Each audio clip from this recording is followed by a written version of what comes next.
Iklam mengatasi ghibah, menghindarkan ghibah, ngerasani. Ngerasani adalah salah satu afatul lisan yang ke-15, berarti sudah fatal dia, sudah yang berat, termasuk kategori afatul lisan yang berat. Kemarin dijelaskan kenapa orang melakukan ghibah, asbabul ba'itsah alal ghibah, faktor pendorong orang ngerasani menggunjing itu sudah diterangkan. Ada 8, ini menimpa semua orang, termasuk orang-orang awam. Ada 3 hanya menimpa orang-orang alim saja. Nah, cara mengatasinya bagaimana? Begini kata Imam Ghazali, semua amal buruk, semua akhlak buruk manusia itu hanya bisa diatasi dengan kombinasi ilmu dan amal. Ilmu saja, teori saja tidak cukup, harus praktek. Ini Riyadhus Shalihin bicara Riyadhun Nafsi. Praktek saja, amal saja tanpa ilmu ya tidak bisa, nanti tersesat. Jadi harus semua akhlak tercela itu cara mengatasinya apa? Ya harus diilmoni, ya harus diamali.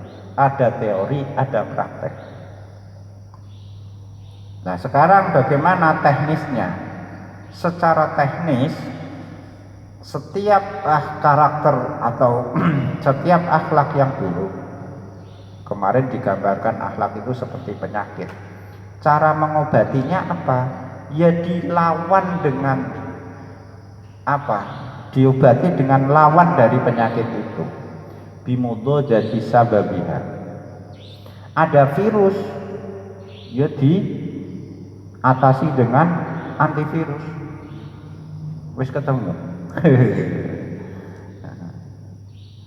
Antivirus, vaksinnya sudah moga-moga ketemu. Kalau punya penyakit terlalu kanan ya ditarik ke kiri. Pokoknya cara mengatasi ya dilawan dengan musuhnya. Nah, sekarang kita jadi satu, untuk membentuk akhlak mulia harus ada ilmunya, harus ada amalnya. Terus sekarang teknis detailnya, kalau akhlak yang buruk harus dilawan dengan akhlak yang sebaliknya. Sekarang ghibah, akhlak buruk, kebiasaan buruk ghibah. Cara mengatasinya bagaimana? Menurut Imam Ghazali, kalek sak seneng kowe milih detail rinci apa garis besar. Dari Imam Ghazali. Jadi ada 2 versi. Ada cara pertama yang garis besar, yang global, dan nanti yang rinci. Yang global bagaimana? Yang global itu berarti ini secara umum ghibah diatasi dengan ini. Orang ngobati kan juga begitu ya, ada obat itu generik. Secara umum garis besar itu sampean harus sadar kalau melakukan ghibah itu siap dimurkai oleh Allah. Hadis-hadis kemarin sudah diterangkan apa afat ghibah itu dampaknya sangat buruk. Nah, satu, jadi memahami ini ilmu, memahami bahwa orang yang melakukan ghibah itu akan berhadapan dengan murka Allah. Yang kedua, ghibah itu berakibat menghapus pahala kebaikan. Jadi kita punya amal baik di dunia, besok di akhirat itu dihapus amal. Tidak hanya dihapus, amal baik kita akan dipindahkan kepada orang yang kita gunjingkan.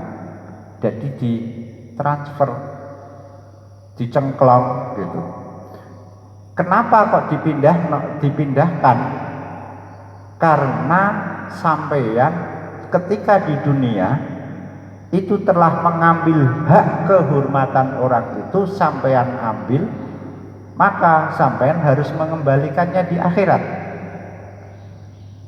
Kalau di akhirat tidak hanya harga diri sampean yang diambil, tapi juga amal soleh sampean diambil.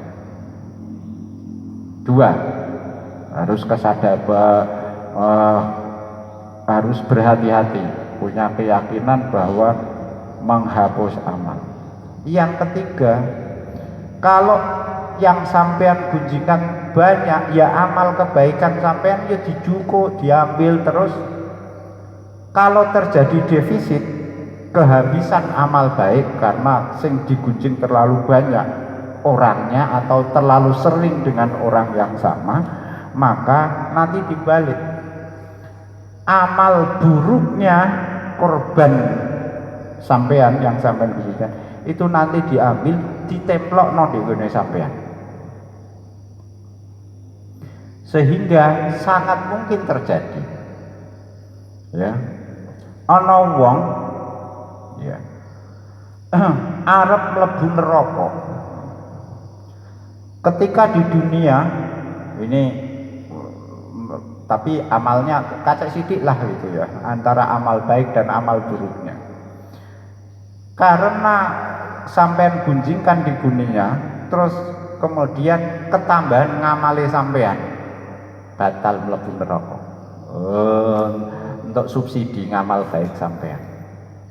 Sampean sing asale arep mlebu swarga, amale ini tadi harus dipotong untuk wong sing sampean mlebu neraka. Itu.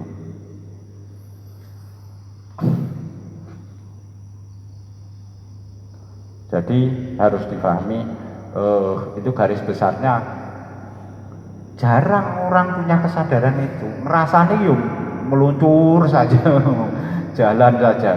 Ini lali bahwa pertama dimurkai Allah, yang kedua amalnya dihapus, yang ketiga disumbangkan kepada korban pergunjingan, yang keempat